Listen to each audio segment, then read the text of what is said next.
గారు actual joint సెక్రటరీగా social welfare department చేసి రిటైర్ అయ్యారు. ఇప్పుడు 2 నిమిషాలు మాట్లాడారు.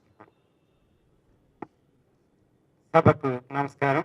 ఈరోజు ఈ పుస్తకావిష్కరణ క్రమానికి అధ్యక్షత వహిస్తున్నటువంటి విశ్వేశ్వరరావు గారికి, అలానే వేదిక మీద ఉన్నటువంటి అతిథులకి, ఇంకా పుస్తక అభిమానులందరికీ కూడా నమస్కారాలు.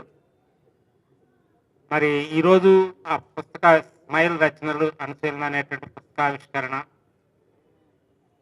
సాహిత్యశీలు అనేటువంటి పుస్తకావిష్కరణ డాక్టర్ మద్దాల పెద్దిరాజు గారు రాసినటువంటి పుస్తకావిష్కరణని మనం చూసాము. దాని వెనక ఉన్నటువంటి దానికి విషయాలన్నీ కూడా వక్తలు చెప్పారు.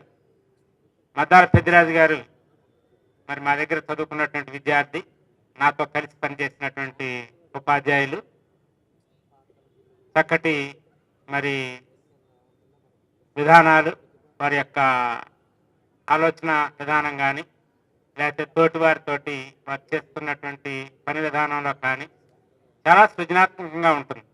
తాను తెలుగు ఉపాధ్యాయుడిగా పనిచేస్తున్నటువంటి పాఠశాలల్లో తోటి ఉపాధ్యాయులతోటి, అలానే మరి పిల్లలతోటి కూడా ఈ సాహిత్య విధానాన్ని గురించే కాకుండా సాంస్కృతికంగా, తర్వాత విద్యార్థుల యొక్క పురోగతి కోసం చక్కటి ఆలోచన చేస్తూ సమాజ హితంతో ముందుకు తీసుకెళ్తున్నటువంటి మద్దాల పెద్దిరాజు గారిని ఈరోజు మరి ఈ 36వ విజయవాడ పుస్తక ప్రదర్శన కార్యక్రమంలో చక్కటి వారి యొక్క రచనల్ని ఆవిష్కరించడానికి మరి తీసుకున్నటువంటి చక్కటి నిర్ణయాన్ని బట్టి, ఇచ్చినటువంటి పర్మిషన్ బట్టి వారిని ప్రత్యేకంగా అభినందిస్తూ, మరి ఇంకా ఎన్నో మరి ఈ యువ రచయిత చక్కగా ఎన్నో రచనలు చేయాలి, సమాజాన్ని మరి ముందుకు నడిపించే క్రమంలో భాగంగా ఆ సాహిత్య అభిలాషని మరింత అభివృద్ధి పరచుకోవాలని మరి మరొకసారి అభినందిస్తూ నాకు ఇచ్చిన అవకాశాన్ని బట్టి ముగిస్తున్నా. Thank you.